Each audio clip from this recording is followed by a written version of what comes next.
ತಿಳಿಸಿಕೊಡುತ್ತೇನೆ. ನನ್ನ ಸ್ನೇಹಿತರು ಮೂಲಭೂತ ಹಕ್ಕಿನ ಬಗ್ಗೆ ತಿಳಿಸಿಕೊಡುತ್ತಾರೆ. ಮೊದಲನೇದಾಗಿ ತ್ರಿವೇಣಿ ಮೂಲಭೂತ ಹಕ್ಕಿನ ಬಗ್ಗೆ ತಿಳಿಸಿಕೊಡಲು ಬರುತ್ತಿದ್ದಾಳೆ. ನನ್ನ ಹೆಸರು ತ್ರಿವೇಣಿ. ನಾನು 4ನೇ ತರಗತಿಯಲ್ಲಿ ಓದುತ್ತಿದ್ದೇನೆ. 1950 ಜನವರಿ 26ರಂದು ಭಾರತ ಸಂವಿಧಾನ ಜಾರಿಗೆ ಬಂದಿತು. ಅಂದಿನಿಂದ ಈ ದಿನವನ್ನು ನಾವು ಗಣರಾಜ್ಯೋತ್ಸವ ದಿನವಾಗಿ ಆಚರಿಸುತ್ತೇವೆ.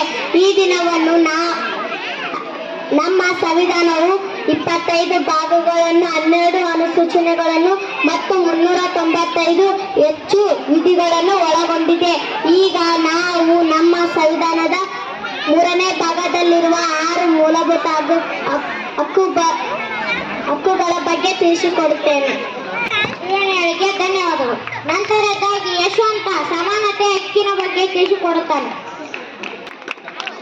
ನನ್ನ ಹೆಸರು ಯಶವಂತ. ನಾನು 4ನೇ ತರಗತಿಯಲ್ಲಿ ಓದುತ್ತಿದ್ದೇನೆ. ಸಮಾನತೆ ಹಕ್ಕಿನ ಬಗ್ಗೆ ಹೇಳುತ್ತೇನೆ. 14ನೇ ವಿಧಿಯು ಕಾನೂನಿನ ಮುಂದೆ ಎಲ್ಲರೂ ಸಮಾನರು ಎಂದು ಹೇಳುತ್ತದೆ. 17ನೇ ವಿಧಿಯು ಜನಾಂಗ, ಜಾತಿ, ಲಿಂಗ ತಾರತಮ್ಯ ನಿಷೇಧ ಹೇಳುತ್ತದೆ. 16ನೇ ವಿಧಿಯು ಸರ್ಕಾರ ಉದ್ಯೋಗಗಳಲ್ಲಿ ಸಮಾನ ಅವಕಾಶ ನೀಡುತ್ತದೆ. 17ನೇ ವಿಧಿಯು ಅಸ್ಪೃಶ್ಯತೆಯನ್ನು ನಿಷೇಧಿಸುತ್ತದೆ. 18ನೇ ವಿಧಿಯು ಬಿರುದುಗಳ ರದ್ದತಿ ಬಗ್ಗೆ ತಿಳಿಸುತ್ತದೆ. ಯಶವಂತನಿಗೆ ಧನ್ಯವಾದಗಳು. ನಂತರದಾಗಿ ಶಶಿಧರ ಸ್ವಾತಂತ್ರ್ಯ ವಿರುದ್ಧದ ಹಕ್ಕಿನ ಬಗ್ಗೆ ತಿಳಿಸಿಕೊಡುತ್ತಾರೆ. ನನ್ನ ಹೆಸರು ಶಶಿಧರ. ನಾನು 4ನೇ ತರಗತಿಯಲ್ಲಿ ಓದುತ್ತಿದ್ದೇನೆ. ನಾನು ಈಗ ಸ್ವಾತಂತ್ರ್ಯದ ಹಕ್ಕಿನ ಬಗ್ಗೆ ಹೇಳುತ್ತೇನೆ. ಸ್ವಾತಂತ್ರ್ಯ ಹಕ್ಕು 19ರಿಂದ 22ನೇ ವಿಧಿಯವರೆಗೆ ಸ್ವಾತಂತ್ರ್ಯ ಹಕ್ಕುಗಳಿವೆ. 19ನೇ ವಿಧಿಯು ವಾಕ್ ಸ್ವಾತಂತ್ರ್ಯ, ಅಭಿವ್ಯಕ್ತಿ ಸ್ವಾತಂತ್ರ್ಯ, ಸಂಘ ರಚಿಸುವ ಸ್ವಾತಂತ್ರ್ಯ, ಚಲಿಸುವ ಸ್ವಾತಂತ್ರ್ಯ, ವಾಸಿಸುವ ಸ್ವಾತಂತ್ರ್ಯ ಮತ್ತು ವೃತ್ತಿ ಸ್ವಾತಂತ್ರ್ಯದ ಬಗ್ಗೆ ತಿಳಿಸುತ್ತದೆ.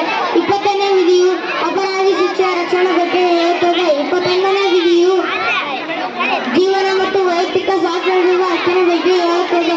22ನೇ ವಿಧಿಯು ಕಾನೂನು ಬಾಹಿರ ಬಂಧನ ಮತ್ತು ಸೆರೆಮನೆ ವಾಸದಿಂದ ರಕ್ಷಣೆ ಬಗ್ಗೆ ಹೇಳುತ್ತದೆ. ನಂತರದಾಗಿ ಎಲ್ಲರಿಗೂ ಗಣರಾಜ್ಯೋತ್ಸವದ ಶುಭಾಶಯಗಳು. ನನ್ನ ಹೆಸರು ಮೇಘನ. ನಾನು 4ನೇ ತರಗತಿಯಲ್ಲಿ ಓದುತ್ತಿದ್ದೆ.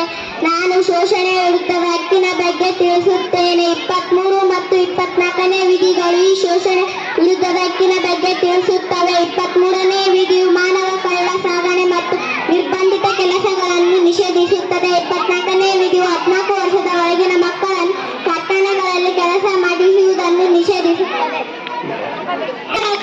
ಕವನ ಸಾಂಸ್ಕೃತಿಕ ಮತ್ತು ಶೈಕ್ಷಣಿಕ ವಿರುದ್ಧದ ಹಕ್ಕಿನ ಬಗ್ಗೆ ತಿಳಿಸಿಕೊಡ್ತಾರೆ. ನನ್ನ ಹೆಸರು ಕವನ. ನಾನು 4ನೇ ತರಗತಿಯಲ್ಲಿ ಓದುತ್ತಿದ್ದೇನೆ. ನಾನು ಸಾಂಸ್ಕೃತಿಕ ಮತ್ತು ಶೈಕ್ಷಣಿಕ ಹಕ್ಕುಗಳ ಬಗ್ಗೆ ತಿಳಿಸಿಕೊಡುತ್ತೇನೆ. ಸಾಂಸ್ಕೃತಿಕ ಮತ್ತು ಶೈಕ್ಷಣಿಕ ಹಕ್ಕುಗಳು 29 ಮತ್ತು 30ನೇ ವಿಧಿಗಳಲ್ಲಿ ಕಂಡುಬರುತ್ತವೆ. ಅಲ್ಪಸಂಖ್ಯಾತರ ಹಿತಾಸಕ್ತಿಗಳನ್ನು ರಕ್ಷಿಸುತ್ತದೆ ಮತ್ತು ತಮ್ಮ ದೇಹದ ಶಿಕ್ಷಣ ಸಂಸ್ಥೆಗಳನ್ನು ಸ್ಥಾಪಿಸಲು ಮತ್ತು ನಿರ್ವಹಿಸಲು ಹಕ್ಕನ್ನು ನೀಡುತ್ತದೆ.